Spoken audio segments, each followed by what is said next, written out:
Iglesia Pan de Vida para tu Corazón, Barrio Castilla en Bogotá, Colombia. Calle Octava bis A, número 7735, segundo piso. Sitio web www.pandevidaparatucorazon.com.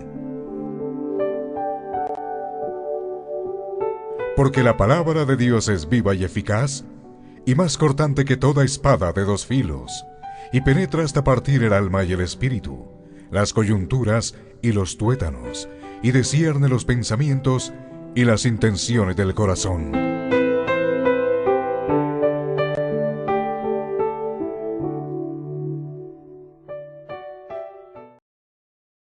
El tema de hoy es el don de la justicia de Dios. Ese es el tema de hoy, el don de la justicia de Dios. El pasaje bíblico es Romanos, capítulo 3, versículo 21 al 23.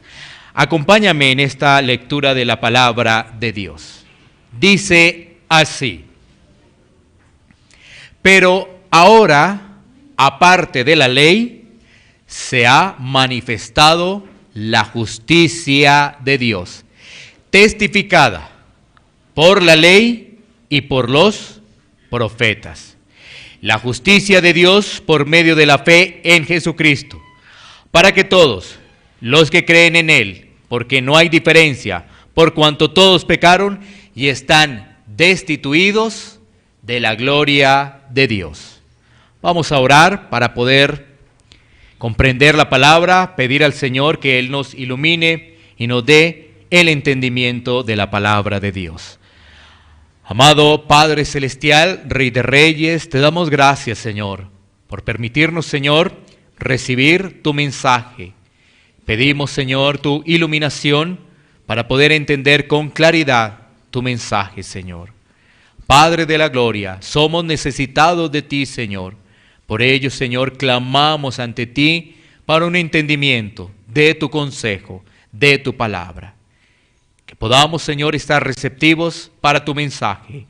En el nombre de Cristo Jesús. Amén. Mis hermanos, ¿podemos sentarnos?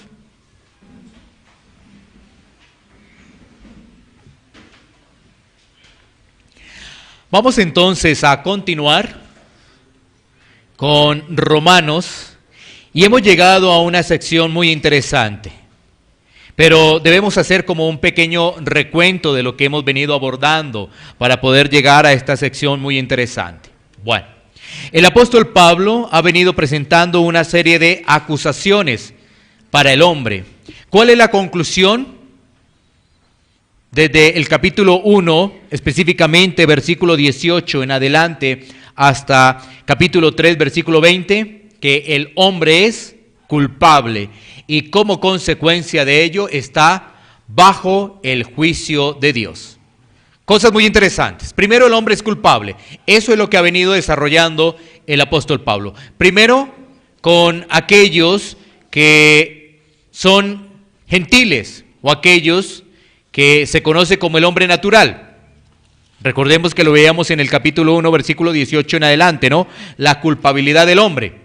Pero en el capítulo 2 el apóstol Pablo ahora toma otro grupo. Este grupo es los judíos o son los judíos. Entonces define que tanto judíos como gentiles están bajo pecado y como consecuencia bajo el juicio de Dios. Bueno, algo muy importante. Y vale la pena que pudiéramos hacer una corta pregunta en esta introducción. ¿Tú te has sentido alguna vez bajo el juicio de Dios? ¿Te has sentido alguna vez bajo el juicio de Dios? Y esto es muy importante, porque si no te has sentido alguna vez bajo el juicio de Dios, no has entendido el mensaje de Dios. No se ha entendido la salvación. Por eso el apóstol Pablo expone 2 capítulos, aún el capítulo 3, de la culpabilidad del hombre. Y si hay culpabilidad del hombre, si hay pecado, está bajo el juicio de Dios. En algún momento vale la pena reflexionar frente a esta pregunta, ¿no? ¿Te has sentido bajo el juicio de Dios? Porque si no te has sentido, no necesitas Salvador. Si no te has sentido bajo el juicio de Dios, ¿para qué un Salvador? ¿Para qué Cristo? Si bajo tus propias condiciones, bajo tus propios lineamientos, te puedes salvar. Si ves lo importante de analizar esta pregunta de introducción, si nos hemos sentido bajo el juicio de Dios. Bueno, entonces surge una pregunta. Si tú en algún momento te has sentido bajo el juicio de Dios, surge una pregunta. Frente a este panorama tan sombrío, ¿no? Porque el panorama es muy sombrío que expone el apóstol Pablo. Imagínate 13 cargos de acusaciones, decir que entonces tanto judíos y gentiles están bajo el juicio de Dios, todos pecaron, expone la ley. Entonces la persona dice, bueno, ¿y entonces qué? Se va acercando a Dios y encuentra la ley, los 10 mandamientos, la ley moral de Dios, el estándar de justicia, el estándar de santidad. Y entonces, ¿cómo queda el hombre, no? Dice, ¿cómo puedo acercarme entonces a Dios? ¿Cómo puedo ser justo ante Dios? Sin duda esa es una pregunta muy importante para el ser humano, porque cuando uno se ve en el juicio de Dios, entonces uno dice, ¿y cómo me puedo acercar a Dios? ¿Cómo puedo ser justo ante Dios? ¿Qué debo hacer? Pues resulta que esa pregunta está en varios apartes de la Biblia, con algunas características especiales. Miremos entonces esta pregunta, ¿no? ¿Cómo poder ser justificado ante Dios? Una pregunta que ha estado por generaciones y generaciones. Job, capítulo 9, versículo 1 y 2. Job, capítulo 9, versículos 1 y 2. Miremos entonces lo que nos dice las Escrituras. Job 9 dice lo siguiente, frente al tema en particular.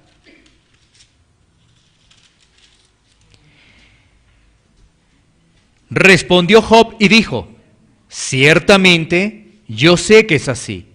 ¿Y cómo se justificará el hombre con Dios?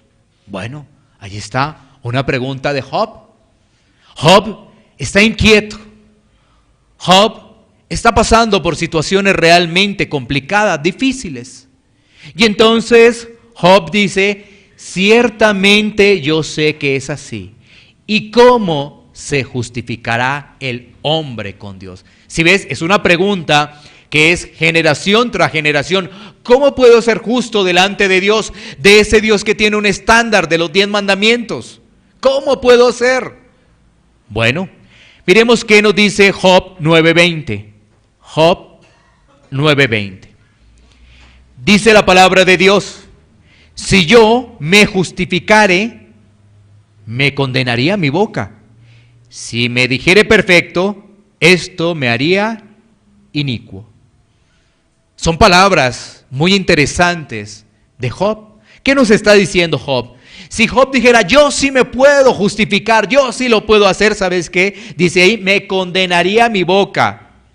Si dijera que yo soy perfecto, que no cometo falta, que no cometo pecado, estaría completamente equivocado.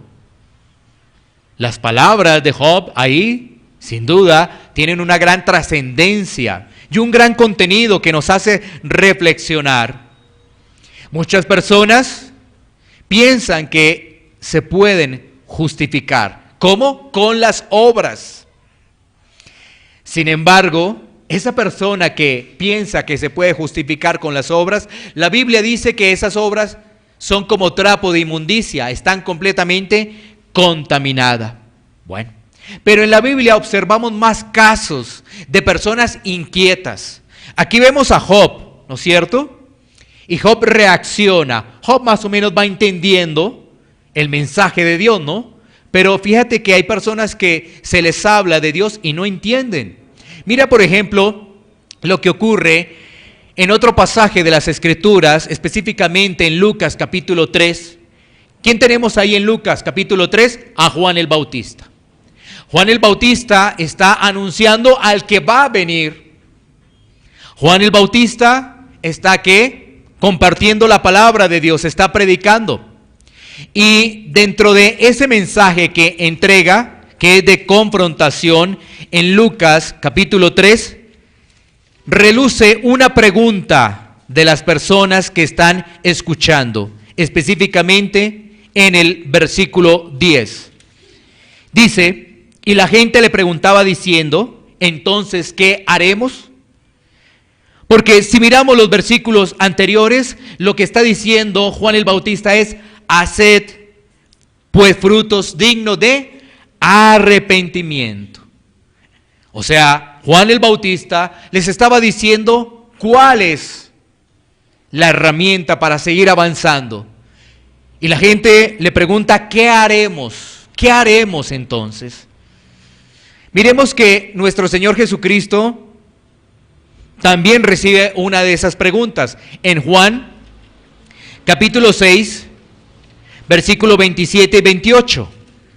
En Juan 6, 27 y 28. Y esto ocurre después de la alimentación a los 5,000.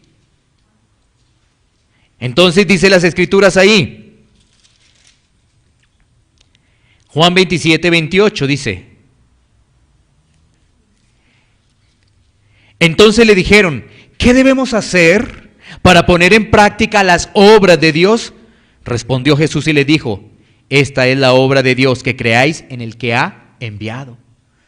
Mucha gente se inquieta por decir, ¿qué hay que hacer? ¿Cuáles son las obras? ¿A dónde hay que ir? ¿Qué tenemos que desarrollar? ¿Qué tenemos que implementar? Eso también pregunta el joven rico, ¿no? En Mateo 19, 16. El hombre rico dice, ¿qué debo hacer para heredar la vida eterna? ¿Qué es lo que hay que hacer? ¿Cuál es la obra? ¿Qué es lo que tengo que hacer para heredar la vida eterna? Si ves, no todos los casos coinciden con personas que responden fielmente a la palabra de Dios. Hay personas que escuchan qué deben hacer y no lo hacen. En este caso, un ejemplo claro, el joven rico. Cuando tú ves el pasaje del joven rico, te das cuenta que él no estaba dispuesto a entregar sus riquezas. Él no estaba dispuesto a negarse él mismo, tomar la cruz y seguir a Cristo. Él solamente se interesó por hacer una pregunta y no más. Miremos más. Por ejemplo, en el libro de Hechos, en el capítulo 2, en el versículo 37, después del discurso de Pedro, allí, ¿sabes qué? Hay otra pregunta, dice, varones hermanos, ¿qué haremos? ¿Qué hace Pedro? Pedro les muestra lo que ha hecho el pueblo judío, ¿y qué ha hecho? Crucificar al Salvador, al Rey. Y entonces el pueblo o esas personas que están escuchando allí compungidas dicen, ¿qué haremos? ¿Qué haremos entonces? ¿Qué hay que hacer? Y esto también nos puede tener presente otro pasaje que observamos en Hechos capítulo 16 versículo 30. Tú vas a recordar Pablo y Silas. ¿Con quién? Con el carcelero de Filipo. ¿Recuerdas ese pasaje? Pablo y Silas allí con el carcelero. ¿Sabes qué dice el carcelero en Hechos 16:30? ¿Qué debo hacer para ser salvo? ¿Qué es lo que hay que hacer frente a ese panorama, frente a la exposición que nos ha entregado el apóstol Pablo en esos tres primeros capítulos, donde nos dice, no hay ni uno justo? Si ves, el panorama realmente es delicado cuando le dicen a uno, no hay ninguno justo, y entonces uno dice, si no hay ninguno justo, entonces ¿qué? ¿Qué hay que hacer?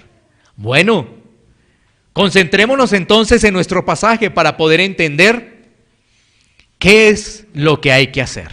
Entonces, después de hacer una breve introducción y de analizar esta pregunta, miremos Romanos 3:21. Nuevamente leámoslo. Pero ahora, aparte de la ley, se ha manifestado la justicia de Dios, testificada por la ley y por los profetas. Mira que comienza ese versículo 21 con la palabra pero ahora. Ese pero es un cambio. Es decir, después de la acusación, después de decir que por medio de la ley es el conocimiento del pecado, después de estar hablando de que no hay ninguno justo, Pablo cambia y trae otra sección. Por eso es pero ahora. Y después dice aparte de la ley. Debemos tener claro que ningún ser humano se va a justificar con la ley. Ningún ser humano. Y alguien podría preguntar, ¿cómo así? ¿Ninguno se puede justificar con la ley moral de Dios, con los mandamientos de Dios? No, no nos podemos justificar con la ley de Dios. ¿Cuál es la razón? Porque el infringir cualquier punto de los mandamientos, cualquier punto de la ley, ya es infringir toda la ley. Y uno dice, ¿y dónde dice eso? Bueno, sí, Santiago, capítulo 2, versículo 10. Santiago, capítulo 2, versículo 10. Mira lo que nos dice la palabra de Dios. Porque cualquiera que guardare toda la ley, pero ofendiere en un punto, se hace ¿qué? Culpable de todos. Una vez más, porque cualquiera que guardare toda la ley, pero ofendiere en un punto, se hace culpable de todos. ¿Qué quiere decir? Que el ofender, que el no cumplir un solo punto de la ley, ya esa persona es culpable de todos los puntos de la ley. Así que ahí está la complejidad del caso. Entonces, la situación se vuelve compleja. Uno habla entonces de los 10 mandamientos de la ley moral de Dios, y uno recuerda los 10 mandamientos, y entonces uno dice, ¿una mentira? Una mentira entonces me hace culpable ya de todos los 10 mandamientos, pero resulta que la mentira es uno solo de los mandamientos. Pero la mentira te hace culpable de todos, según lo que dice aquí Santiago y según lo que dice la palabra de Dios. La palabra de Dios es inerrante. La palabra de Dios no se equivoca. Entonces, esa persona ya es culpable de la ley, de no cumplir la ley. Bueno, entonces, sigamos mirando. Cuando nosotros nos damos cuenta que no podemos cumplir la ley a cabalidad, cuando nosotros entendemos que somos culpables, cuando nosotros entendemos que estamos bajo la lupa del juicio de Dios, es cuando se da entonces la pregunta que hicimos referencia, ¿no? ¿Qué hay que hacer? ¿Cómo se puede ser salvo? Pues fíjate que la Biblia desde Génesis nos está hablando de la gracia de Dios. Por ejemplo, en Génesis capítulo 3, versículos 15, se nos está hablando de la simiente de la mujer que derrotaría a la serpiente. Está hablando de Cristo. Génesis 3:15 está hablando de Cristo, de la promesa. Ahí empezamos a observar que la gracia de Dios, esa promesa que traería libertad y pondría las cosas en orden tras la desobediencia de Adán y Eva. Miremos por ejemplo Efesios 2, 8, 9. Efesios 2, 8, 9. La palabra de Dios nos dice, por gracia sois salvos, por medio de la fe, y esto no de vosotros, pues es don de Dios, no por obras para que nadie se gloríe. Entonces, ¿qué comprendemos? Porque por gracia, ahí encontramos esa palabra gracia, que es un regalo, que es un favor, que el ser humano no lo merece, que es inmerecido. Por medio de esa gracia, el ser humano es salvo. ¿Cuál es el canal que se está utilizando ahí? Es la fe. Y la fe no proviene de nosotros, pues también es un regalo, porque la palabra don ahí es un regalo de Dios. O sea, la gracia es un regalo y la fe es un regalo. ¿Que lo merecíamos? No, porque ya nos hemos dado cuenta cuál es el panorama del hombre. Las acusaciones que presenta el apóstol Pablo, completamente eso es inmerecido, es el favor de Dios. Pero hay algo muy importante en el versículo 9, dice, no por obras. ¿Sí ves? Ninguna obra de la ley nos va a justificar. La ley no nos va a salvar. La ley lo que nos hace ver es pecadores, lo que realmente somos. No hay ninguna obra que nos pueda salvar. Por eso dice, no por obras para que nadie se gloríe. Imagínate una persona diciendo, es que estas son mis obras, es que esto es lo que he hecho. Habría jactancia. Esa persona se enaltece por sus obras. Y cuando vemos que realmente no es por obras, no es por ningún mérito en especial. Pero miremos que Tito 3:5 va en coordinación con lo que estamos hablando. Tito 3:5. Mira lo que nos dice la palabra de Dios en Tito 3:5. Nos salvó, no por obras de justicia que nosotros hubiéramos hecho, sino por su misericordia, por el lavamiento de la regeneración y por la renovación en el Espíritu Santo. Una vez más nos dice que nos salvó, pero enfatiza allí, no por obras de justicia. Nosotros sin Dios no tenemos ninguna obra de justicia, sino Él nos salva, ¿es por qué? Por misericordia.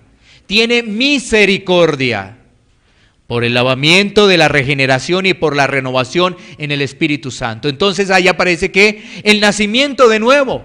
¿Y quién produce el nacimiento de nuevo? Dios. Dios es el que produce el nacimiento de nuevo. Una persona no puede nacer de nuevo. Por eso, recordando lo que encontramos en Juan capítulo 3, la historia de Nicodemo y de Jesucristo, Nicodemo se sorprende cómo un hombre ya siendo viejo puede volver a nacer. Sí, porque la persona no puede nacer de nuevo. Una persona no, yo quiero nacer de nuevo. No, debe estar ahí el arquitecto perfecto, debe estar ahí Dios. Así que estamos viendo en esta primera parte que hemos podido leer de Romanos 3:21, que dice que aparte de la ley, o sea que encontramos aparte de la ley, encontramos la gracia. Hemos leído pasajes de la gracia, Efesios capítulo 2, Tito 3, y hemos hecho referencia a Génesis 3:15, donde observamos la gracia. Por eso dice, pero ahora aparte de la ley. Porque ¿qué hace la ley? Mostrarte que eres un pecador y que necesitas de un Salvador. Entonces dice ahí, siguientes palabras, pero ahora aparte de la ley se ha manifestado la justicia de Dios. Miremos la justicia de Dios en 4 puntos. La justicia de Dios en 4 puntos. ¿Qué es esa justicia de Dios?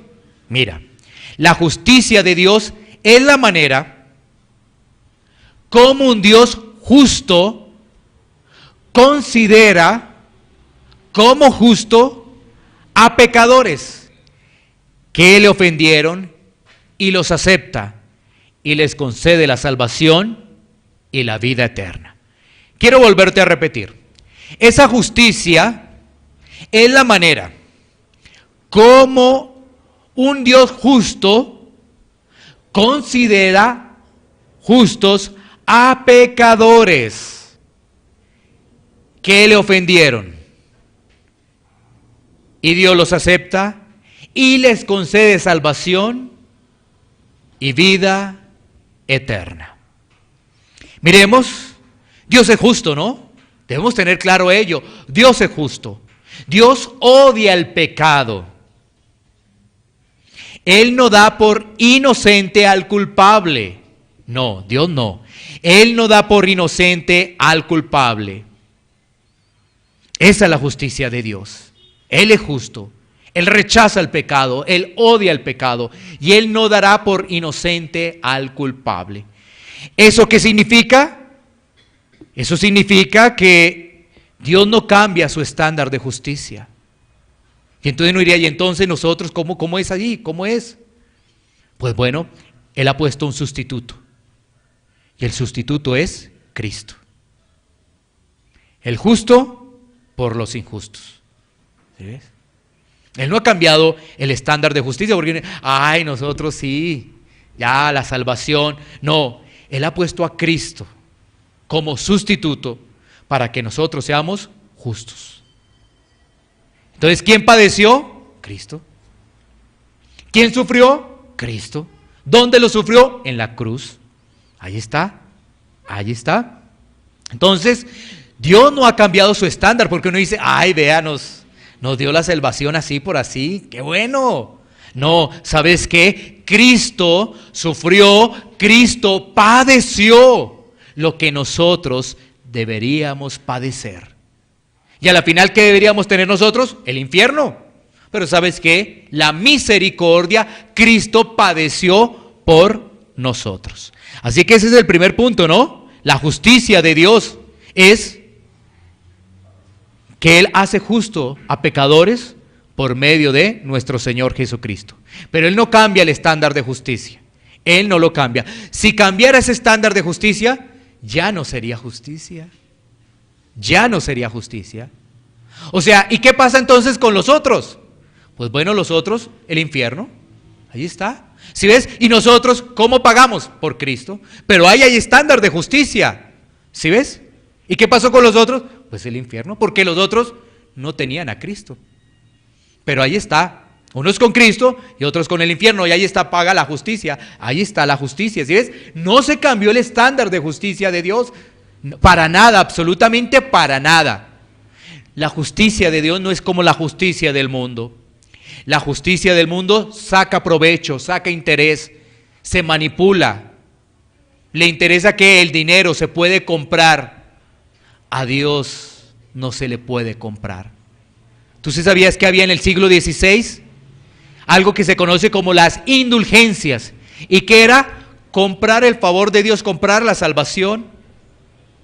En eso estaba la iglesia tradicional en el siglo XVI, comprando la salvación. ¿Con qué? Con dinero.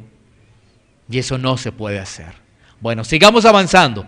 Estamos hablando de 4 puntos de la justicia de Dios. Segundo punto. Él justifica pecadores. Dios es el que justifica, no es el hombre. Ese es el segundo punto. Él justifica pecadores, no es el hombre. Entonces, miremos pasajes bíblicos que nos ayuden a entender un poco más sobre el particular. Segunda a los Corintios 5:21. Segunda a los Corintios 5:21. Entonces, mira lo que nos dice la palabra de Dios. Dice, al que no conoció pecado, por nosotros lo hizo pecado, para que nosotros fuésemos hechos justicia de Dios en él. Mira que ahí está la palabra justicia de Dios. Mira lo que nos dice. Al que no conoció pecado, entonces uno dice, ¿quién no conoció pecado? Cristo.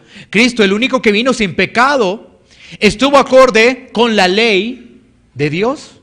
¿No infringió la ley de Dios? No lo infringió. Entonces nos dice ahí, no conoció pecado. Por nosotros, Dios lo hizo pecado. El que justifica es Dios. Nosotros no tenemos parte en la justificación. Gracias a Cristo, entonces, ¿qué? Nosotros fuésemos hechos justicia de Dios en Él.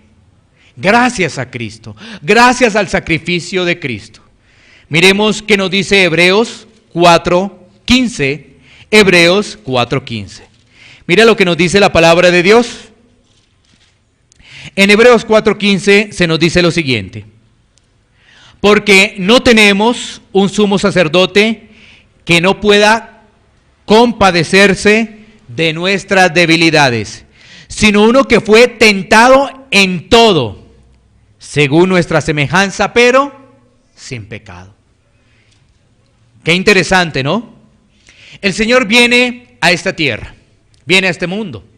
Un mundo bastante complicado, sin duda, ¿no? Porque nosotros salimos y está ya la tentación. Es más, aún en la iglesia hay tentaciones. Aún reunidos hay tentaciones, ¿sí ves? Entonces uno dice, qué mundo tan complejo, qué mundo tan complicado. Pero el Señor vino al mundo y fue tentado. ¿Tú recuerdas lo que se encuentra en Mateo capítulo 4? Jesús y la tentación en el desierto. ¿Sí ves? Siempre resistió a los ofrecimientos del diablo.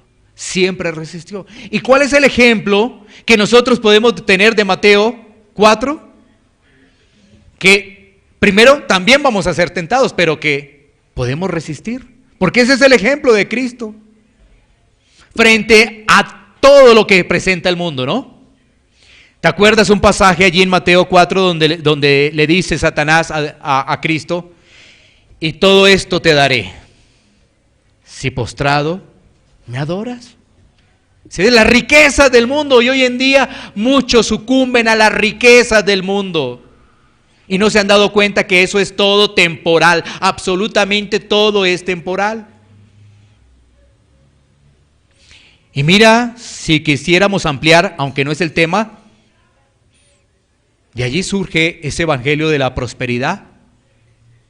¿Y quién está detrás de ese evangelio de la prosperidad? Satanás. ¿Sí? Lee la historia ahí en Mateo 4. Pero lo que estamos viendo aquí en Hebreos 4:15 es que sin pecado. Cristo vino a este mundo, cumplió todo lo de la ley, fue tentado, pero ¿qué? Estuvo sin pecado. Bueno, tercer punto. La justicia de Dios es completamente diferente a la justicia humana. La justicia de Dios es completamente diferente a la justicia humana. Por naturaleza, nosotros los seres humanos somos legalistas. Es decir, aplicamos la justicia de acuerdo a nuestra conveniencia. Eso es. El ser humano por naturaleza es legalista. Es decir, aplica la justicia de acuerdo a como le conviene. Si me conviene la aplico y si no, pues no la aplico. ¿Sí? Es lo que estábamos diciendo. La justicia del hombre es corrompida.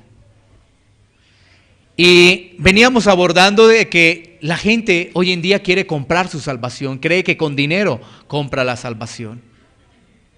Muchas personas se lavan su conciencia con el dinero.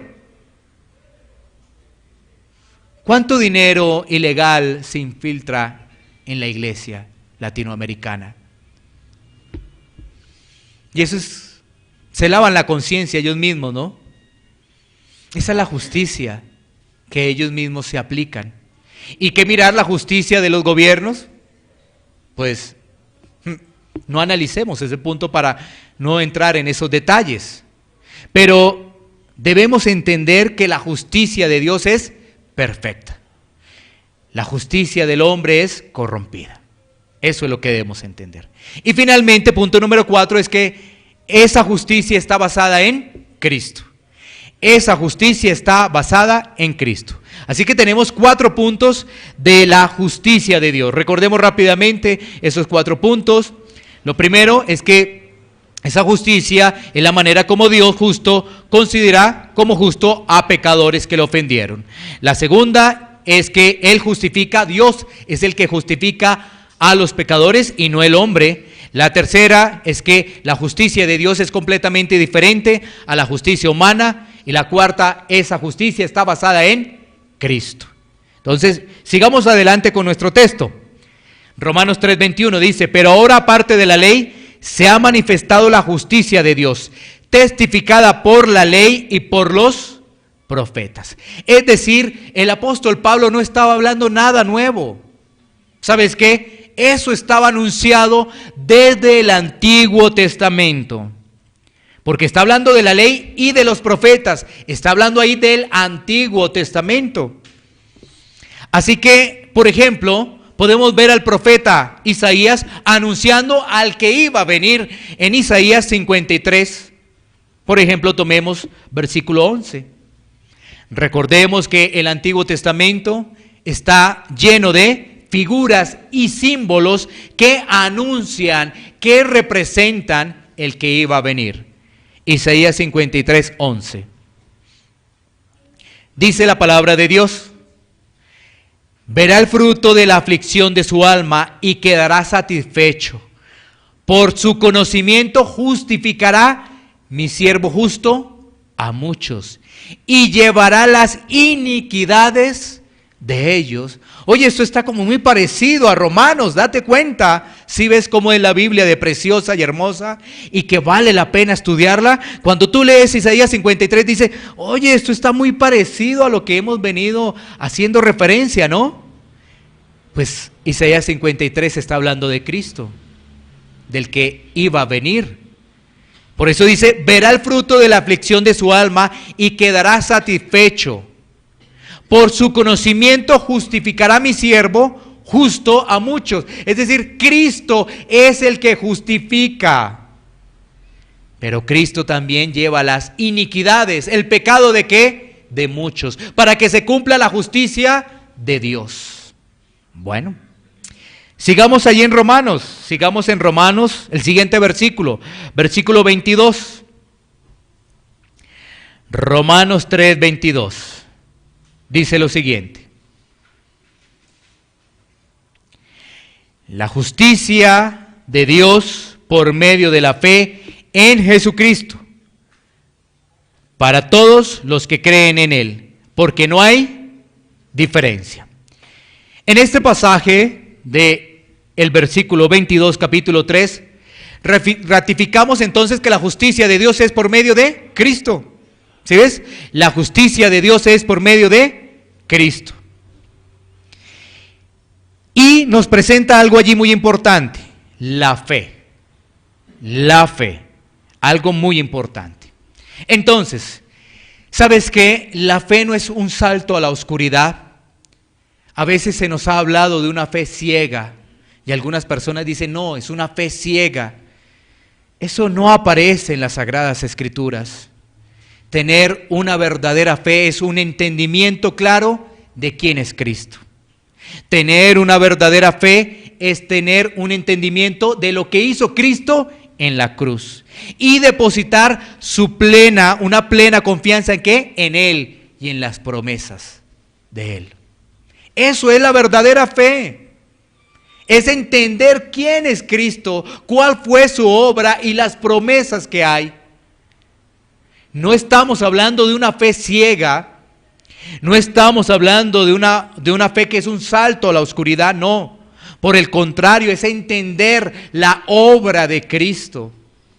Mira que cuando hablamos de la obra de Cristo, y vamos a encontrar pasajes en Romanos muy interesantes, vamos a hablar de temas como la redención, como la reconciliación, como la propiciación. Y uno dice, ¿y eso qué es? Pues eso está en la Biblia. Cristo calmó la ira del Padre. Porque ¿sabes qué? Si todos somos pecadores, ¿qué hay para el pecador? Ira. Dice la palabra de Dios que Él está airado con el impío todos los días. Entonces, ¿qué hizo Cristo? Calmó la ira de Dios. ¿Qué hizo Cristo? Éramos enemigos de Dios. ¿Por qué enemigos? Por el pecado, por la desobediencia. ¿Qué hizo Cristo? Nos reconcilió con el Padre.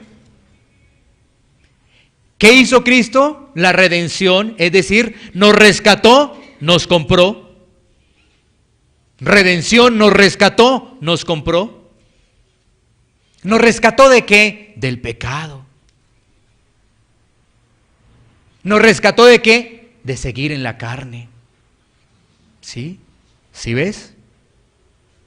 Es la obra maravillosa de Cristo. Entonces, por eso dice ahí, la justicia de Dios por medio de la fe en Cristo, es decir, en su obra, un claro conocimiento de su obra. Pero si tú dices que eres cristiano y no conoces al Cristo de la cruz, no coordina una cosa con la otra, no coordina. Ahora, debemos entender que esa justicia, recalcar, es en Cristo. No es tu justicia, es la justicia de Cristo. Pero vuelvo y reitero, el ser humano se desea justificar. Mira, esto es algo como extraño, ¿no? Uno dice, ¿qué hay que hacer para ser salvo? Y te dicen, Cristo. ¿Cristo? No, pero ¿qué hay que hacer? Hay que hacer algo. No, solamente Cristo. Por esto este mensaje para algunos es confusión. Solo Cristo. Así es, solo Cristo. Pero uno dice, no, yo quiero hacer algo, a ver qué hay que hacer. Ninguna obra nos va a justificar ante Dios. Solo Cristo es el que justifica. Pero el ser humano quiere poner sus propias reglas. Bueno, yo creo que esta obra me sirve, yo creo que esta otra me sirve, sí. El ser humano pone sus propias reglas y ahí está el gran error. Uno debe decir, no merezco nada, No hay ninguna obra que sea acepta a Dios. No hay ninguna para salvación. Ahora, cuando eres salvo, desarrolla las obras del Señor. Pero mira, ninguna obra te va a salvar. Pero cuando eres salvo, realiza las obras de Dios. Porque ya no realizas obras para salvación, realizas obras porque eres creyente. ¿Sí ves? Si tú crees que una obra te va a salvar, estás perdido. Pero un hijo de Dios realiza obras porque es salvo. Es diferente. Eso es muy, pero muy diferente. Y nos está diciendo la última parte del versículo 22, porque no hay diferencia. ¿A qué diferencia se está hablando allí? El apóstol Pablo está diciendo que no hay diferencia entre judío y griego. Ya no hay diferencia entre judío y gentil. Todos se pueden salvar. Dios no hace acepción de personas en la salvación. Dios no hace acepción de personas. ¿Qué quiere decir ello? Que se puede salvar cualquier persona del mundo. No importa su color, no importa su raza, no importa su idioma que hable. Se puede salvar. Porque Dios no hace acepción de personas. Y cuando habla que no hace acepción de personas, se refiere a la salvación. A la salvación. Porque alguien podría pensar, entonces me puedo juntar con el impío, casarme con el impío. Mira, ahí lo dice, Dios no hace excepción de personas. Es un error, es malinterpretar las escrituras. Alguien lo podría pensar, por eso hay que generar una claridad. Entonces me puedo juntar, voy a hacer todos los negocios con el impío, voy a casarme, voy a tal cosa. No, pues la Biblia dice que no os unáis en yugo desigual. Bueno. Sigamos avanzando, Romanos 3:23. Dice, por cuanto todos pecaron y están ¿qué? Destituidos de la gloria de Dios. Esa es la razón por la cual se necesita a Cristo. Todos hemos pecado. Traslademos ese versículo para ahora, ¿no? Porque uno dirá, no, de pronto todos pecaron, no, todos hemos pecado y bajo el pecado está la destitución de la gloria de Dios. Si nuestra vida es de pecado, Cristo no ha llegado a nuestra vida. Si nuestra vida es de deleite del mundo, Cristo no ha llegado a nuestra vida. ¿Qué necesitamos hacer o qué necesitas hacer? Cristo, Cristo. Ahora, miremos lo siguiente. Esa justicia de Dios fue anunciada en el Antiguo Testamento. Esa justicia se recibe por medio de la fe que es en Cristo. Esa justicia es para todos los que creen en Él, ya que todos están bajo el juicio de Dios y solo Cristo da la salvación y la vida eterna. Entonces esto nos lleva a una reflexión, ya para culminar, porque ya hemos avanzado en estos 3 versículos de esta mañana. Y es esta reflexión. Mira, las religiones ofrecen aparentemente diferentes caminos para llegar a Dios. Las religiones siempre te van a ofrecer esos caminos. Y esos caminos están basados ¿en qué? En obras. Ese es el camino de la religión, las obras. Entonces te va a decir, bueno, entrega esto, entrega lo otro, da esto, haz de esta forma, haz de esta otra forma, ¿y qué? Puedes llegar al reino de los cielos. Sin embargo, la Biblia nos dice que solamente hay un solo camino para llegar al cielo. Solamente hay un solo camino para llegar al cielo. Las religiones te ofrecen varios caminos para llegar al cielo. Las religiones te ofrecen esfuerzos humanos. Esfuérzate en esto, esfuérzate en lo otro. Y ahí está el problema. Porque ¿sabes qué? Tarde o temprano esa persona va a fallar. Tarde o temprano esa persona se va a cansar. Esos esfuerzos propios tarde o temprano le van a cobrar factura. Tarde o temprano. Y eso es lo mismo que pasa con el pecado. Entonces una persona puede decir lo siguiente: ya sé que adulterar está mal, ya lo sé. Se aguanta unos meses, se aguanta un tiempo, pero tarde o temprano vuelve y recae. Esa persona se da cuenta que llevar una vida de alcoholismo afecta a su organismo, afecta sus relaciones personales, se da cuenta que eso está mal, empieza a luchar en sus propias fuerzas, pero a los 3, 4, 5, 6 meses, un año después, vuelve y recae. ¿Sí ves? En sus propias fuerzas. En sus propias fuerzas. Pero eso es lo mismo que pasa con la salvación. Las personas siguen buscando su salvación en sus propias fuerzas. Y fácilmente lavan su conciencia. ¿Con qué? Con algo. Entonces, ¿qué hay que hacer? Bueno, lo hacemos. ¿Hay que ayudar en algo? Lo hacemos. Pero están lavando su conciencia. Están lavando sus actitudes que están en contravía de Dios. Muchas personas todavía hoy en pleno siglo XXI teniendo la Biblia. En el siglo XVI, ¿sabes qué? Estaba la Vulgata latina. Entonces no entendía nada el pueblo. Lo que dijera allí el sacerdote. Pero hoy en día, en pleno siglo XXI, cuando se tiene la Biblia, todavía hay personas que quieren comprar con dinero la salvación. Mira, y uno dice, no entiendo. Siglo XVI, no tienen la Biblia en su idioma y quieren comprar la salvación con dinero. Siglo XXI, tienen la Biblia en el idioma, en inglés, en español, en muchos idiomas, y la quieren comprar con dinero. ¿Cuál es el problema del hombre? No son los tiempos, es el corazón. Ese es el problema del hombre, no son los tiempos.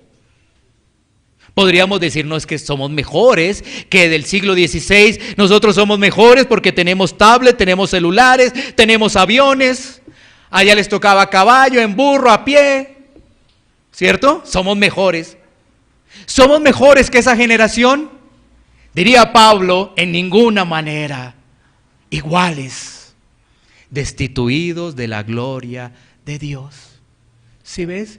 Y uno dice, no, esta generación, adelantos, medicina, una cosa, lo otro, ¿no? Por ejemplo, si sabías algo, en esa fecha no se había descubierto la penicilina.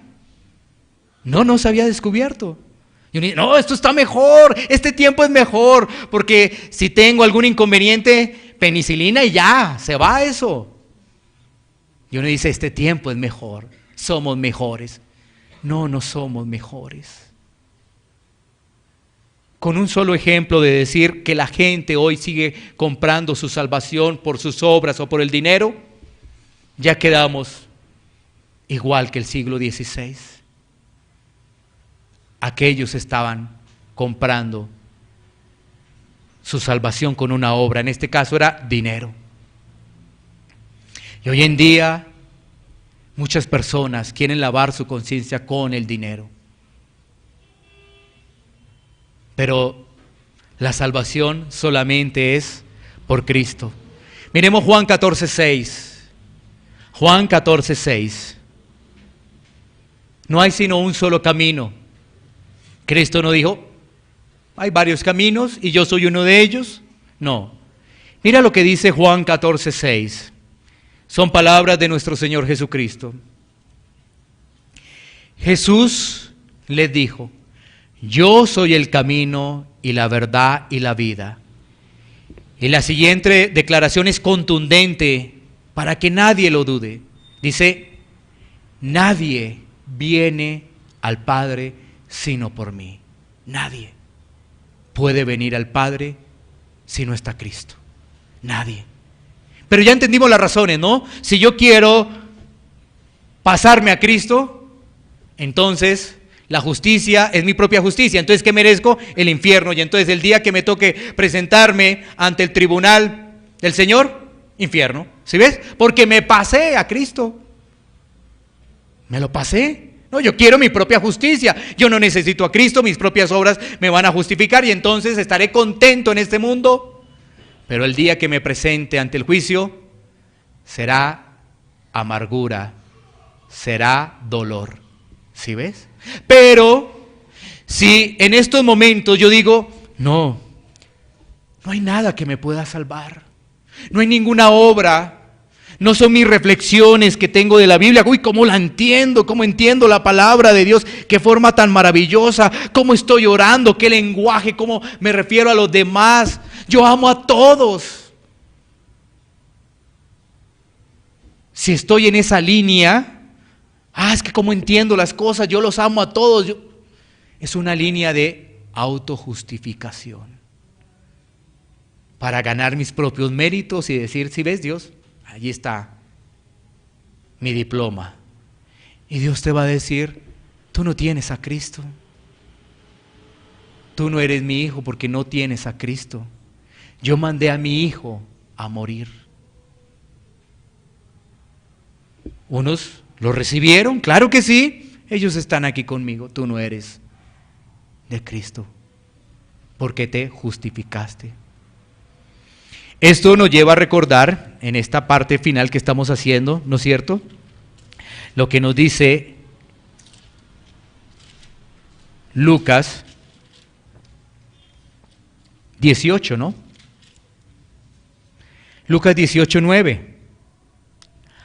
A unos que confiaban en sí mismos como justos y menospreciaban a los otros, dijo también una parábola. Ya la conoces, ¿no? Solamente ese versículo 9, ¿no? Porque pues ahí viene el desarrollo de la parábola del fariseo y el publicano, ¿no? Pero dice, a unos que confiaban en sí mismos como justos.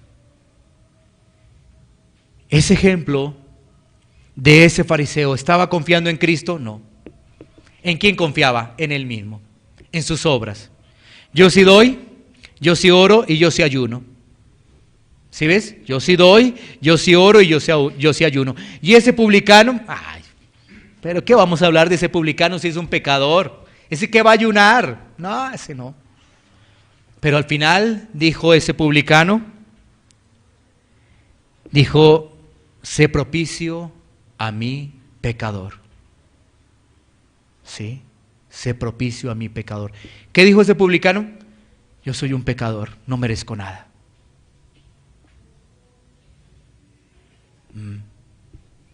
Yo soy un pecador, no merezco nada. Y el fariseo, yo merezco el cielo y que me den todas las coronas. El publicano, yo no merezco nada. Dios, si me mandas al infierno, así debe ser. Así debe ser. ¿Ves? La jactancia es algo tan terrible en el ser humano. Y todo esto nos lleva a entender que solo Cristo nos puede salvar. No pongas más méritos a tu vida, solamente deja que la obra de Cristo haga lo que tenga que hacer en tu vida. Solo Cristo es el camino, la verdad y la vida. Solo Cristo. Vamos a tomar un tiempo de reflexión y un tiempo para poder orar.